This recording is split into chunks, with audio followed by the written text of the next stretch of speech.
Hey guys, welcome back to the channel. Welcome back to another FPL team selection with me and Yelena. We are finally back after the international break. We're both super excited to be back doing these FPL videos. I know it's personally my favorite video of the week because I get to do it with Yelena's. How are you doing?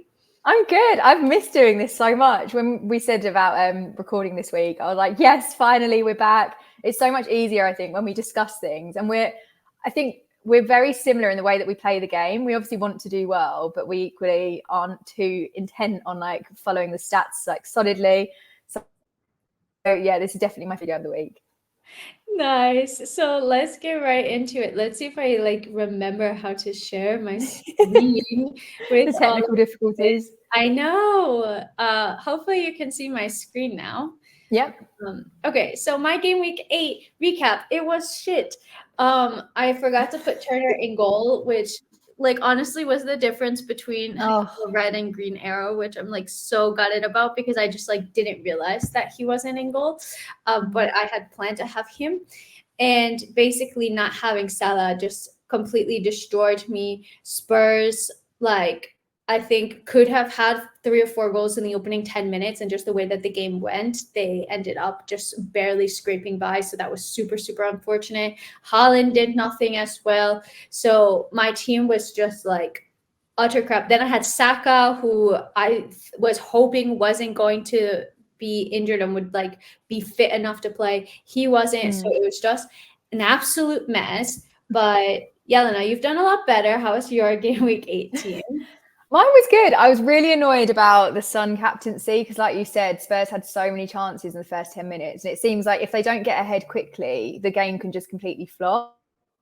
And with 1-0. But I think I'm frustrated because I originally had the captaincy on Maddison, and then I chickened out and I was like, no, Maddison's the assist guy. Son's the one that's going to get the goals. And then actually I should have just gone with my gut and stuck with Maddison. I think the biggest surprise for me this game week was Gahey. I brought him in because he was cheaper to Anderson. And then he ended up getting 3 bonus points at a clean sheet, which I was so happy about. And then defence, only Matty Cash let me down. I had on Saturday after the games, Turner, Gahey and Udogie all had clean sheets. And I was like, this is amazing. I just need Cash to keep one tomorrow. Unfortunately, he didn't. And then the rest of the team, I was a bit disappointed with Solanke. Watkins continued being consistent. He got an assist. Haaland, just nothing. I thought he was going to score. So it's a bit of a concern when you see these Haaland-free teams popping up. And I think, actually, are you onto something? Because I went without Trippier to keep Haaland. And now I really, really want him in my team. I'm like, is it Haaland that's going to be the one to go out? Or is he going to be better in the next couple of game weeks? I know. I'm going to give it at least 3 or so game weeks because I'm terrified to take him out. And I do think that City are going to come back because it's the first time that they've had back-to-back defeats, I think, since 2018. So you would expect that they would be playing better. They're also playing Brighton this game week. Brighton are known for having this amazing attack, but the defense, I do think that Haaland is going to be able to find pockets. Maybe he's struggling without Kevin De Bruyne since he's out injured. So I'm kind of thinking if he's going to be out injured long term, maybe I will just transfer him out eventually and spread the funds across my team. I don't know. But it's definitely an interesting one and such a dilemma. Yeah, it's really worrying. And like you said, Brighton's a real attacking team, where defensively they've just fallen apart in recent game weeks. And we've seen the damage Watkins did, then we saw Salah. And hopefully for Haaland, this is one of those fixtures where it's a home fixture. We know how good Haaland is at home, that he's against a struggling Brighton that just can't seem to defend to save their lives. On paper, it should be the perfect time to keep him in, captain him. But the way the season's going, I can imagine suddenly Brighton the ones that win 4-0 and Haaland goes off at 60 minutes. I know, honestly, I wouldn't be surprised. I don't think I've made the right captain pick any game week, essentially. Any time that I've picked a captain, somebody else has done better. So it's just super unfortunate. But let's go to our game and What's happened, Ellie? I can't. So I said to take out Raheem Sterling for Son, and he the best game of his life. I wish I'd have known this when I was watching the Chelsea game. I completely forgot you said Sterling out. It actually made me laugh. Did you see? I think it was on my live stream. Someone commented and was like, "Can't believe neither of you suggested Chelsea gets." And before that game, you and I were like, "Yeah, I'd probably just get rid of them." Suddenly, oh, it's typical. I know, it's so typical. And the thing is that, like, up until that game, I really hadn't thought that he was playing well. So now I'm in the freaking negatives over here. Like, I can't catch a break. So I have gone for one that I'm like personally thinking about in my specific team, and this is just because I don't have Salah in my team. Yeah. And I felt weird putting Son in there because I was like, you know what, I'm gonna put Son, and then he's going to do amazing versus Fulham, and it's going to be a whole situation again. So I don't know. Maybe Luis Diaz is going to do amazing now as well. I don't know. I seem to have a curse with this, but I've gone for bringing in Salah. What about you? I think that's sensible. I've gone for Mbeumo out because I've seen a lot of people now. He had his really good, was it the opening 3 fixtures where he was doing really well? But part of me was a bit like, well, he's getting penalties and that's not going to happen in every single game. So I'm doing Mbeumo out and then bringing in Jensen. I think I've got some priority transfers I want to make, but as soon as I have that free transfer, I can just kind of do whatever with. I want to bring in Jensen. He's the joint 6th top scoring midfielder alongside Erdegaard. And he's been Brentford's top creator so far this season. And I think he's going massively under the radar. I can't remember what his ownership is, but it's definitely less than 5%, I think. I said that really confidently. Now I'm erring over it. But I think we could see him becoming the main man from Brentford, and people are going to take out Wissa, take out Mbeumo and go for Jensen. So hopefully that helps me with the game this week. Yeah, just 3% ownership, which is insane, 5.5 mil. So I really like that as a price point. If I had money, maybe if we transfer out Haaland, we'll have yeah, we can bring in everyone. Yeah. And then for the YouTube chat, we've decided for you guys to have Matoma out and Bowen in. Let us know if you think that this is a good move. And going forward, I'll put it in a poll so that you guys can actually vote on this. But Yelena, what have you thought of Bowen's performances so far? You know what? I saw someone, a super fan, did a whole thread today about why you should have Bowen in your team and why he's the best like value player you can get in the whole of FPL. And now I'm kicking myself for not having him in. I definitely think this is. Have you got him? Yes. I'm so jealous, and I think this is going to be like Matoma last season, where he just went massive, and when Almiron had his couple of game weeks, where I think he's just going to explode, and by the time I bring him in, it'll be too late. I had my eye on him for a while, and then I was nervous that I missed the boat with him because he had scored, and I was like, I'm just going to bring him in, and then he ended up scoring when I had him. So I have had him for a couple of weeks. And yeah, so speaking of Bowen, I think that kind of brings us perfectly to my game week 9 team, because I've had him in. I hope that he returns. Obviously a difficult fixture against Aston Villa. Both teams are in pretty good form, I feel. So this is my game week 9 team. On paper, I think it looks pretty good. But then I have said that every week and it hasn't gone so well. So the main concerns that I have, Saka, still don't know if he's going to be fit. Mikel Arteta said ahead in his press conference that he'll have to assess him in their last training session with Chelsea. So I'm hoping to get some news, and I probably just bench him for Burn. Luis Diaz, I think, was back in training, but like I saw that he's going to potentially be competing for like 2 spots of 4, so maybe he's even benched. So that's kind of why I want to get him out of my team. But you said that you had some fun Diaz stats. Did some research. So Everton's weakness is their right, and they've allowed nearly twice as many shots from there compared to their left. So I feel like if Diaz does play, this could be one where he gets opportunities. I didn't say it was the best stat in the world, the best facts, but it's promising. Oh my God. But could it, like, that could be for Salah as well, no? I know, I was just thinking that, but we're going to back Diaz for this one. I'm screwed. So I'm really considering, like, I was considering how can I get Salah in, but just because I have only the one free transfer, I just like can't really find a way to him unless I take a -8, which I just didn't think was worth. Like, I just don't take -8s typically unless it's really far into the season and I'm just going absolutely rogue. So my plan is to basically hold off, pray that I don't get too much damage, but it's not looking so hot, and then do Diaz and Son and probably burn out next week and take a -4 to bring Salah in. And that's kind of my rough plan, but I don't know, like, what would you do if you were me?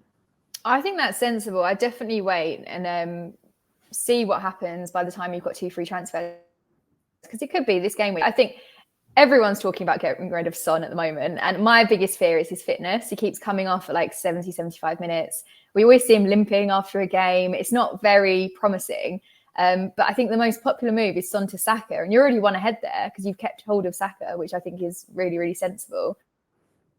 So yeah, I definitely give it a week. Son might surprise you. It could be that Salah has a bit of an off week and then actually he doesn't look as appealing. But I think if he does carry on getting these returns, then definitely roll the transfer, take a -4, bring him in and go from there. And you've already got, when you said originally about taking out Burn, I thought, oh, but you want that Newcastle defence. But you've got Trippier, which is the best of all. And then your team will be so strong. But every time I say this, it turns out to not be. It's so, honestly, this game is so ridiculous because this team is like amazing. There is no reason why it shouldn't be getting a green arrow, but yeah, it's just unfortunate. It's like so unfortunate. I've been a bit unlucky with injuries and with like the players that have started. I don't know, but like certain fixtures, it's just like I really needed the international break so I didn't have to think about FPL because I was like so upset after last game week. So I don't know. One thing to flag also is at the moment Nottingham is at risk of flooding. So the Forest game may get postponed if that carries on. What? Yeah, it's really bad. We've got terrible weather here. But up in the Midlands, it's a lot worse. And the Forest stadium is right by a river as well. So they've got a lot against the moment. So keep an eye on that one because it may be that this amazing Luton at home fixture won't go ahead. Damn. Well, I get, yeah. What can I say? Like, I was just about to be like, at least you've got dinner and goal this game week. I thought, actually, I better pop it in. Yeah. At least hopefully that doesn't happen. Maybe he doesn't play though. So, so let's move to your team because it's looking a lot better and it's a bit of a happier topic. So walk us through your team for this week. Well, like we just said with keepers, I'm annoyed because Newcastle and Forest game week lead the way for potential clean sheets. So it's going to be annoying if I have to go with Areola, but it's not the end of the world. I've got Burn, Cash and Udogie in defence. Gahey, because Palace are looking really strong defensively, but I think I'd rather bench him because Newcastle is so king. I see them scoring. So that's why I've gone for those. And I think Palace have got, I think it's the 5th worst attacking stats in the league or something. So a clean sheet seems really likely for Burn. And then midfield, I've got Gordon. He's back from suspension. He's ready to go.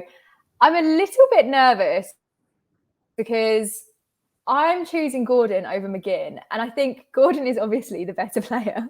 But I brought McGinn in because he's like my fun punt. And I'm really worried that he's going to score and I'll have him on my bench for that game week. So I've got like the sensible choice, which is Gordon, but against quite a strong defence in Palace, or I just go for fun, go for McGinn. And then the rest of my midfield is basically self-explanatory. Then my front three, I'm really hoping for something from Solanke. He was another punt that I brought in last week, only got me 1 point, which is a bit annoying. Because, you know, when you have those ones, you just have a good feeling about. And his up again is really, really low. Wolves at home should be an okay fixture, but Bournemouth don't really seem to be gelling that well as a team. So I'm hoping if they do manage to score, it's going to come from Solanke.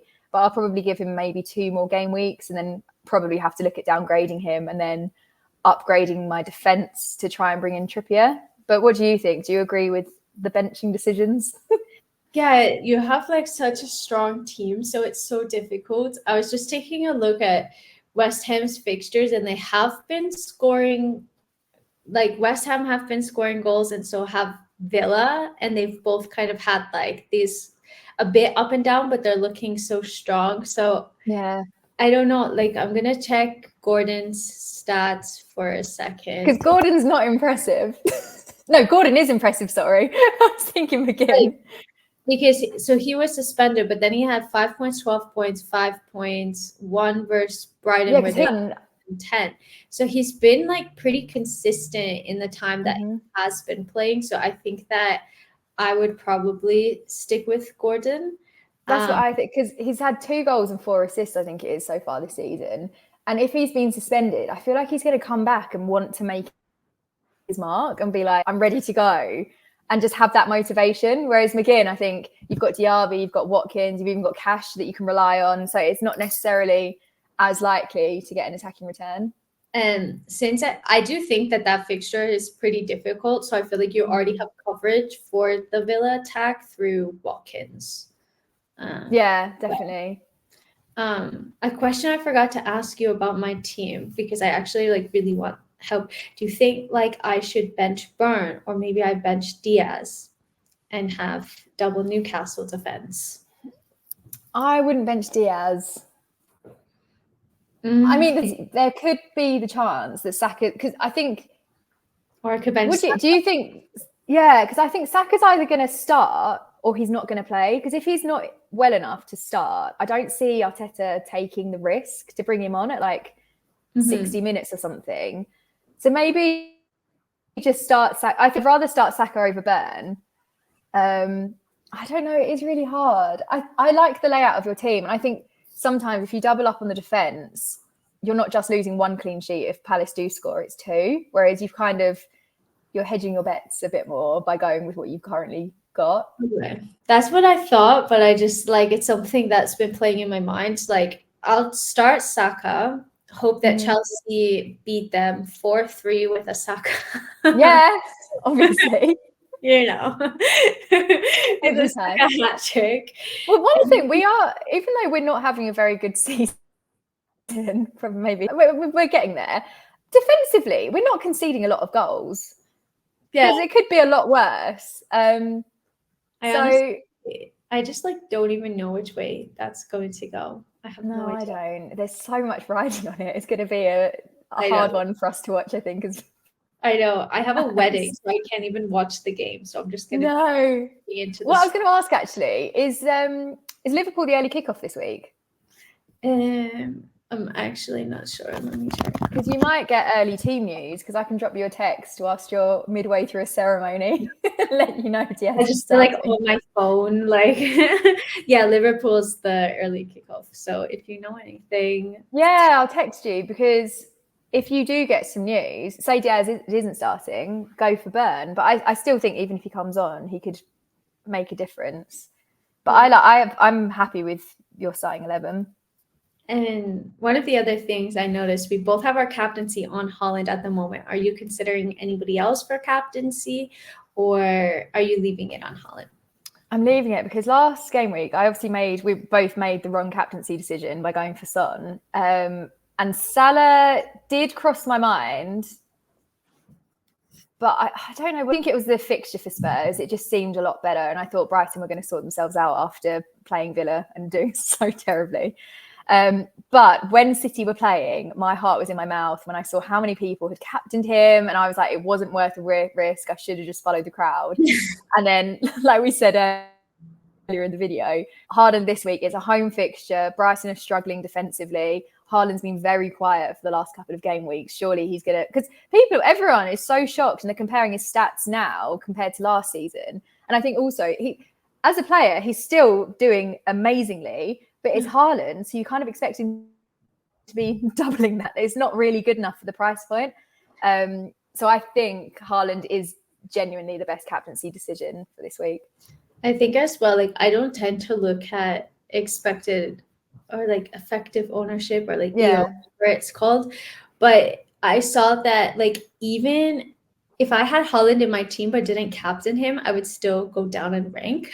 It's mad, isn't it? No, like it's just, I'm like, how the heck is this even possible? So for that reason as well, in addition to all of the reasons that you said before, I'm like, okay, especially since I don't have Salah, like I really need to like kind of put my bets on Haaland doing well. I think also because your team really turned around and because your rank really improved as well, didn't it? Like you flew up so many places.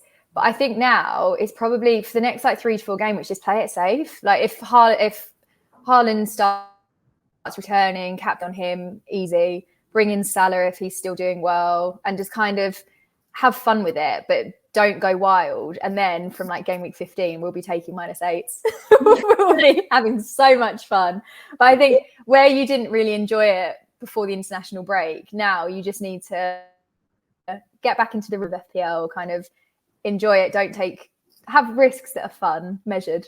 I know. I think like the risk of not having Salah, like I was like, okay, I'm just going to do this, like whatever. And then it didn't work out. And that happens. Like sometimes you just make a decision, it doesn't work out. It's just a game. But definitely been frustrating seeing so many red arrows recently. So hopefully I can get back into some reasonable territory. But guys, hope that you love this FPL video and see me struggle. Let's see if it's more of the same. If you have 2 good game weeks in a row, it'll make the world of difference. Honestly, yeah, that's so true. So let's see. Hope that you guys enjoyed this video. We'll be back next week, and we might be back with a Chelsea video as well. What's going on? If you guys have any questions about FPL, let us know in the comments down below. Make sure to sub to Yelena's channel and mine too while you're at it. Hope that you guys have a fantastic day, evening, whatever time you're watching this. And until next time, we're out. Bye. Bye.